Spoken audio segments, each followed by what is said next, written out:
Yo, what is going on, guys? J.Yumeko here, and today we're back with some more Crimson Gray.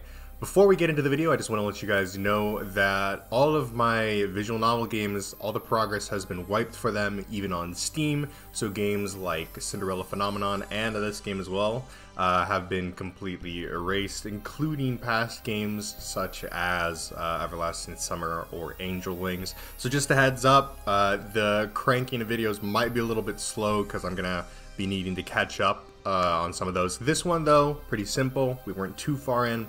So without further ado, let's get back into it. Alright, so we're caught up to where we last left off, and before we start, I just want to say, in terms of my upload schedule, I know it's like once per week if we're lucky, but I am going to try and get out at least 2 to 3 videos a week now. I will do my best. I'm going to say that, I'll do my best, but yeah, without any more delay, let's actually get into it. In the morning, it all seemed even more unbelievable. John sleepwalked through his routine, half certain that he would find out it had all been a dream. But when he arrived at school, he found Lizzie waiting for him by the school entrance.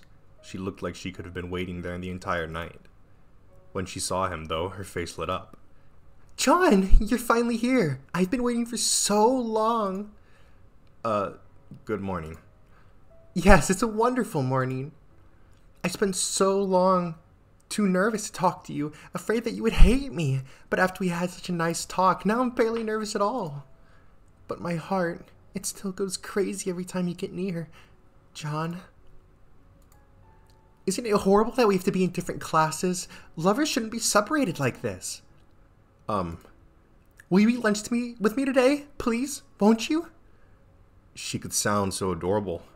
Normally, he'd be happy to have a girl like her asking to eat lunch together, but sure. On the roof again? No, there might be unkind people there, and you might feel sad again. No, I have the perfect place. Where is it? That's a secret. I'll show you at lunchtime.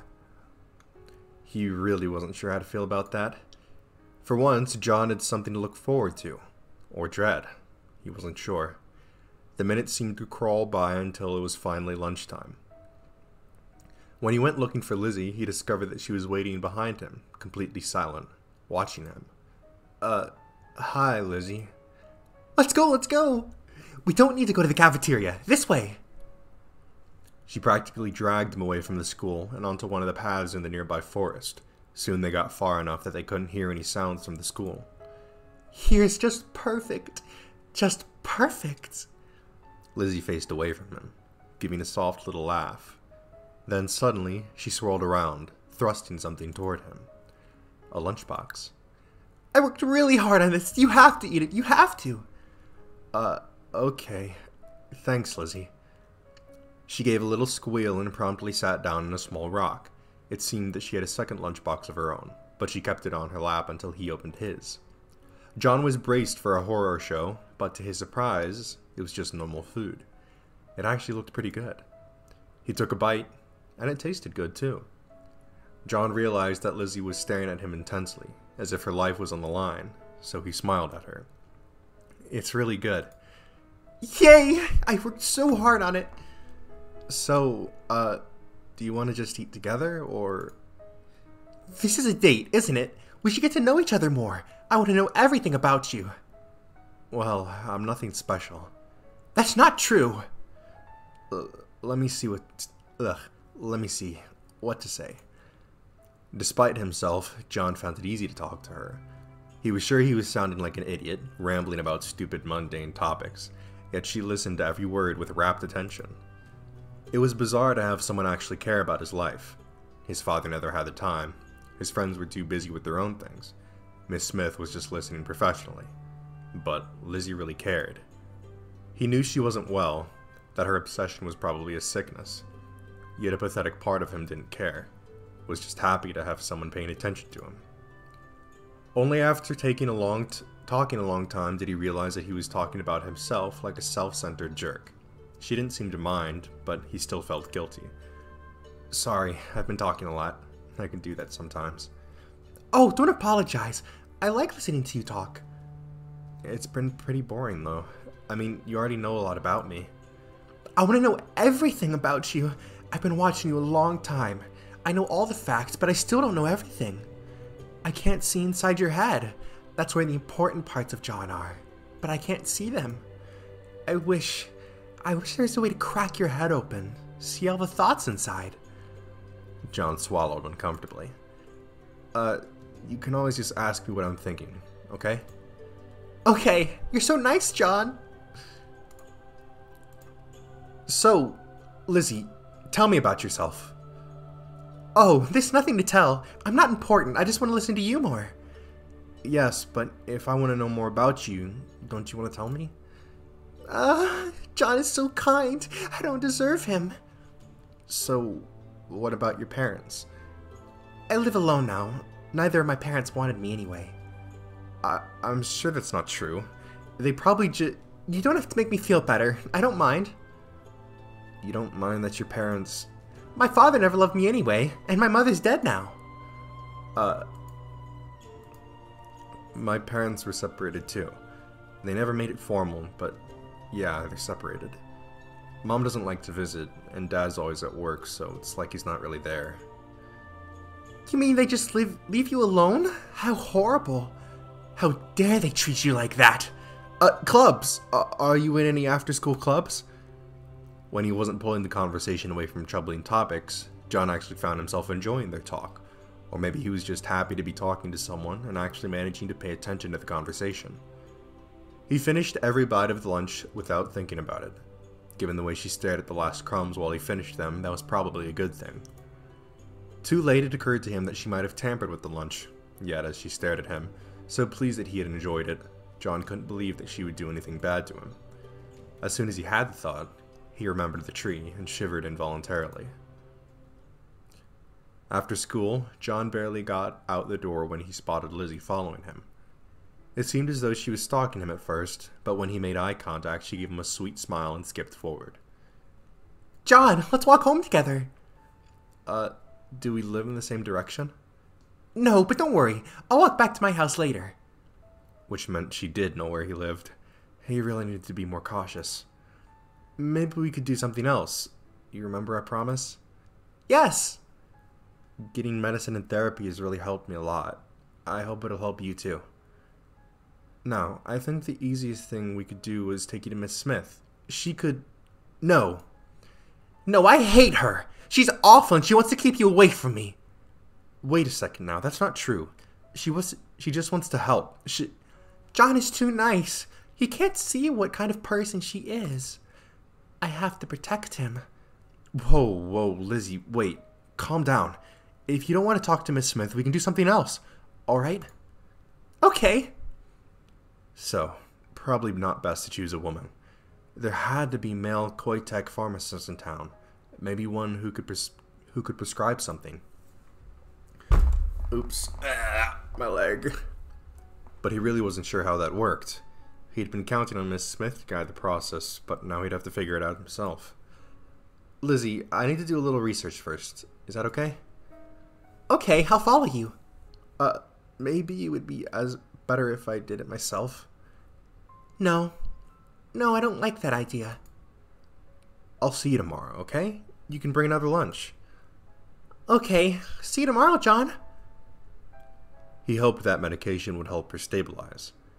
After all, she'd be cute if... Why exactly was he doing this? He had told himself it was to help her and make sure no one got hurt, but now he was hoping she could become normal and stay with him. Pathetic. He couldn't get a girlfriend normally, and now he has to take care of some poor girl's obsession? For now, it didn't matter. She really did need help, and he might be able to give it to her. It was just a question of how. The best way was probably to ask for advice, either from Miss Smith or a pharmacist. He could try to research some himself, though he doubted he could be any good at it, and he supposed it wouldn't hurt to ask her if she was taking anything else or had allergies or something. Damn it, he should have done that earlier. Now it's too late to... John realized that she was still following him. He shouldn't have been surprised. Okay, so asking her was still an option. But he only had so much time left before he got home and before he had to get home and do his schoolwork, so he needed to choose carefully. Alright, let's see. Talk to Miss Smith, talk to the pharmacist, research in the library, talk to Lizzie, or just go home early.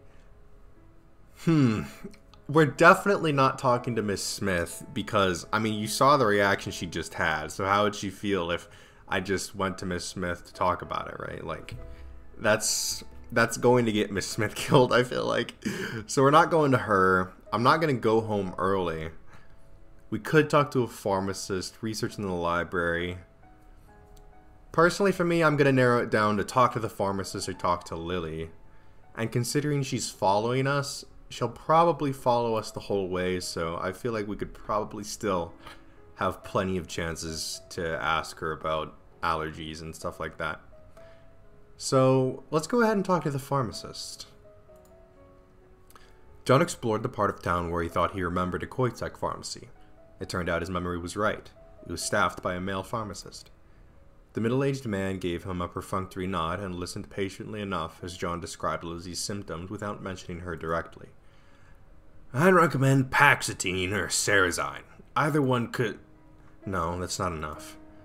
Excuse me? Young man, I don't think... I'm on Paxitine. This isn't that simple of a problem. I'm worried she might hurt someone. I see.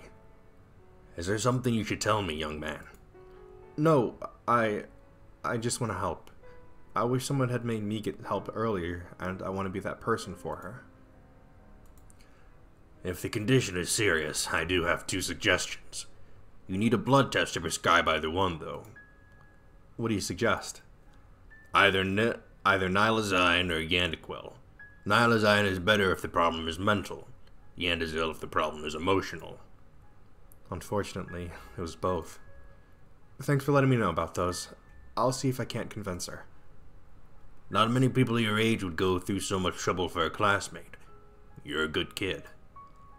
Strangely, the man's words actually made John feel better. Maybe he really was doing the right thing with all this. Stepping out onto the street, John glanced at his watch and decided that he had more time to research his options. Alright, well, considering we need to get a blood sample, we might as well just go talk to her. Which, I feel like if we were to just ask for the blood sample, she would give it over very easily. John walked along the street until he was sure that Lizzie was slinking after him. Then he turned and waved to her. She waved back.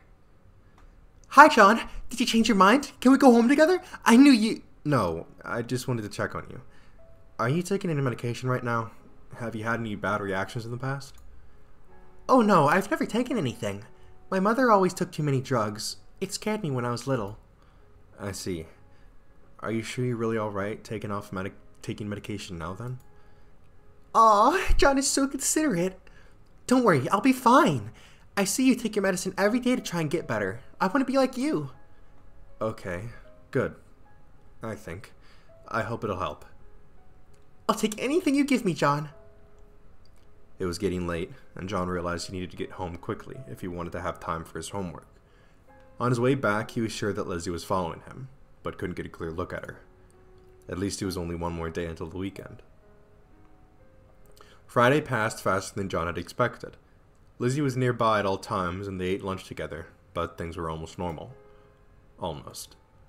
Just when he started to get comfortable, he would give a giggle that went on a little too... she would give a giggle that went on a little too long, or slide a hand toward where she hid her knife, or respond far more enthusiastically than she should. Was it bad of him to think she was really cute despite all that? She could be nice if she wasn't so... well... But John hated it when his friend suggested he could be fun if he wasn't depressed, and that thought left an ugly knot in his stomach. Well, it wasn't long now, but she could get some real help. He made it through his last class, almost slept through his session with Miss Smith, then headed home. John finished his homework and chores as fast as he could and went to sleep. Going out in public always drained him, and he wanted to have enough energy for the weekend. He woke up too early, eyes gritty and head still mired in half-remembered dreams. John got up to get a drink and happened to glance out the window. Lizzie was standing outside his house with a huge smile on her face. After staring at her for just a moment, John groaned and went back to bed. The second time he woke up, the sun had already risen. He felt a little better, but not much. Normally, he would stay at home all weekend, but he couldn't do that if he wanted to help Lizzie.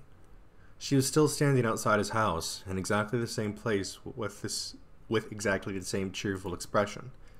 John brushed his teeth, got dressed, combed his hair. He realized that he was acting like he was getting ready for a date. True, he had sort of accepted her confession. John decided that was just what he'd have to deal with now if he wanted to have a connection with her. Well, at least he was going out with a cute girl. He hadn't done that since middle school, and those were childish relationships. Of course, this was the only way he could get a date. Pathetic. Damn, Lizzie over here looking like a mom, looking like a MILF. Finishing his preparations, John headed outside. He hadn't noticed from his house, but Lizzie had gotten dressed up for the occasion.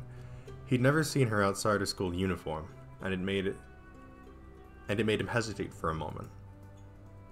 She'd obviously put effort into making herself look good, and she did. It would have been nice, if not for how it made him worry about the level of importance she was attaching to the day. As soon as Lizzie saw him, her smile became even brighter than it had been while waiting. John, I'm ready! Morning, Lizzie. Did you sleep alright? Oh, I didn't sleep. Let's go! She practically dragged him down the street, apparently heading for the bus station. Yet instead of looking forward, her gaze was fixed behind her, right on him. Do you have a plan, John? This is our first date. It needs to be perfect. Shit. He should have known she'd treat it this way. It wasn't like he hadn't had enough time. He used to be good at planning. What was wrong with him? Other than clinical depression. God, he was such a mess. Alright, he had to think. He used to be able to think on his feet. He could do this.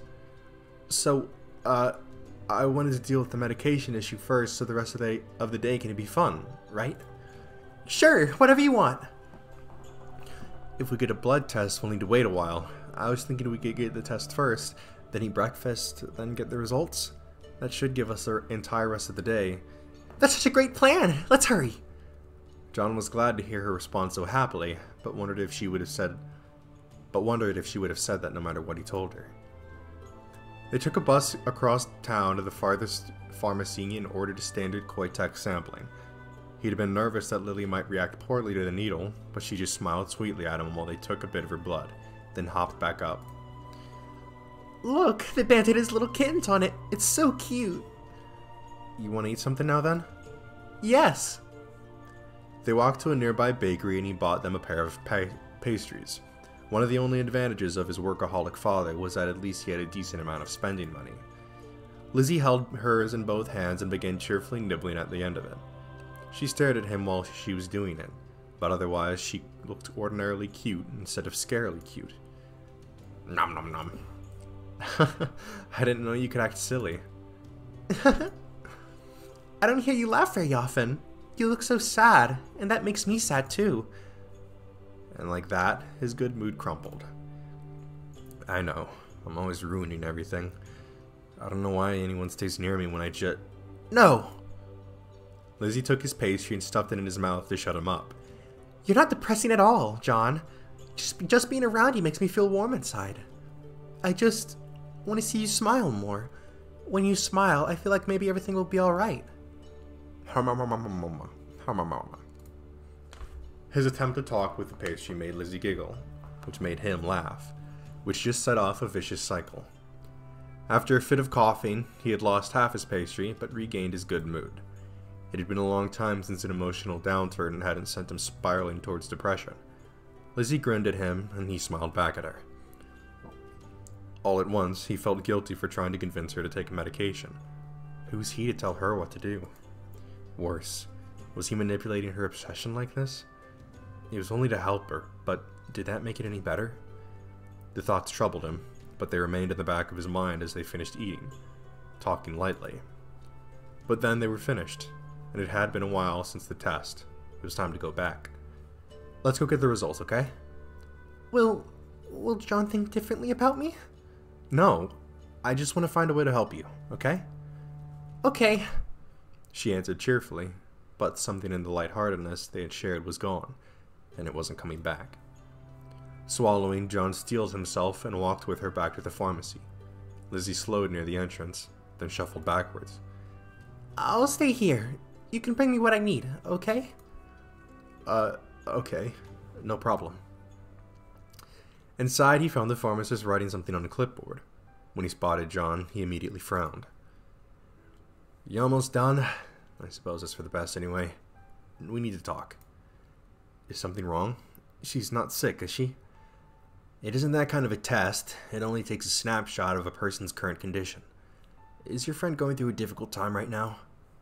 Well, I mean, maybe a little. These are some extraordinary numbers.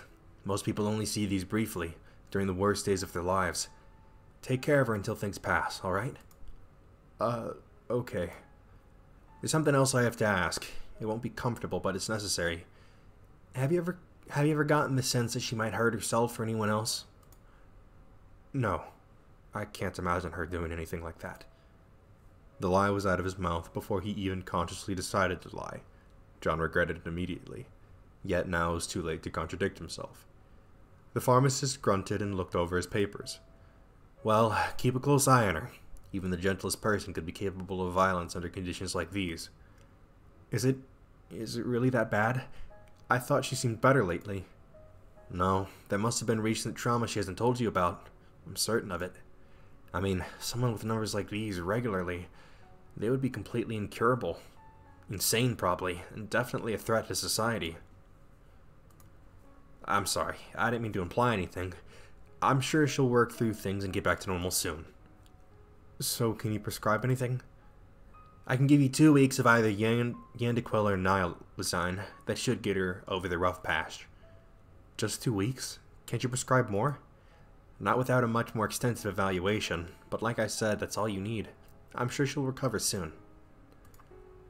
I really should be asking her directly, but in her present condition, I think it'd be safer to bend the rules and let you act like a family member.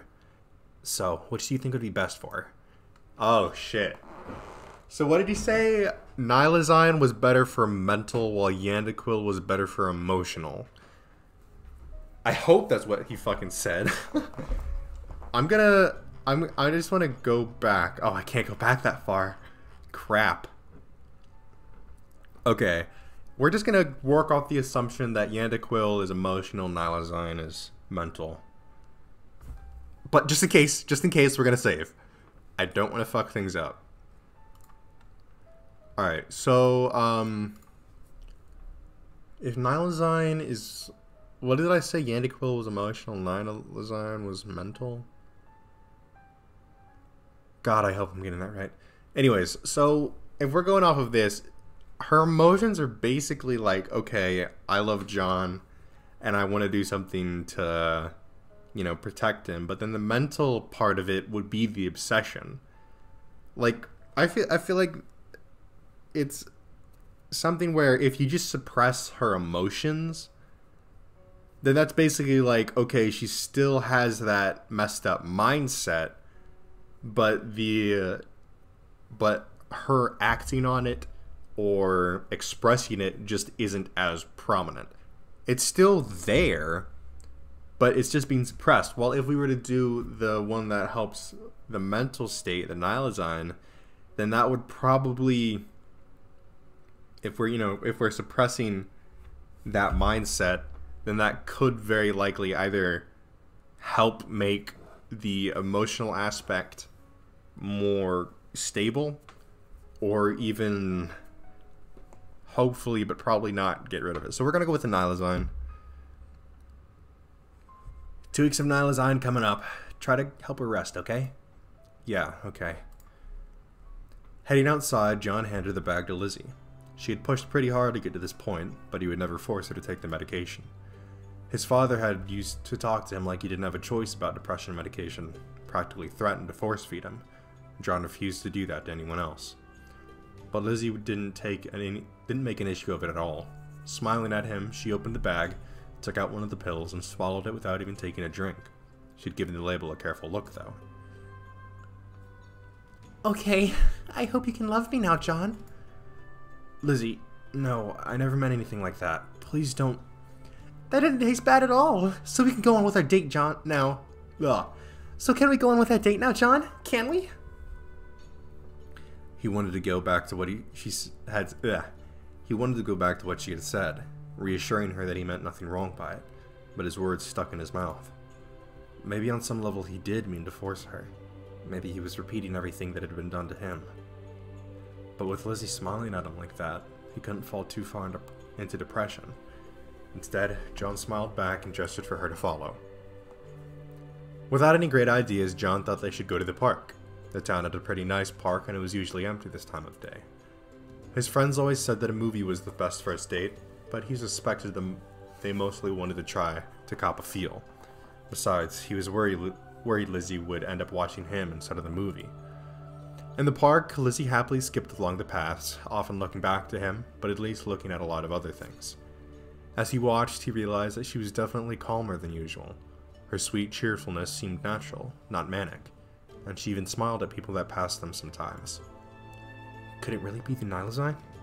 With him, the Paxatine had taken weeks to work, and whether or not it actually helped had been really unclear. Then again, Lizzie was her own case. Of course, it took more than drugs to cure a serious condition. He knew that all too well. As Miss Smith had said, therapy was also an important component of recovery. Hers had certainly helped him a lot. The third main component was a social support network.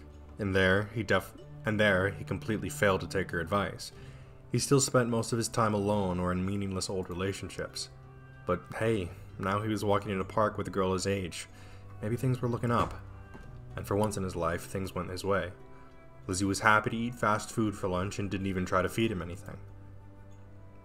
Afterward, he was pretty much out of plans and Lizzie didn't want to stop. Fortunately, she was happy to drag him around to see random things. In a way, he was grateful for that. He'd spent all his energy of making decisions during the morning. It was easy to just glide along in her wake, and that way she was a good match for him. When the sun started setting, John was actually surprised. Had the day really passed by that quickly? He could barely drag himself through a lot of weekends. This was a welcome change. Holy shit, is that John? With a girl? Hey guys. Is that the crazy chick you told me about? Oh yeah, that's definitely her. Are you that desperate, John? Given how much of a sad sock he's been lately, I'm pretty sure he is.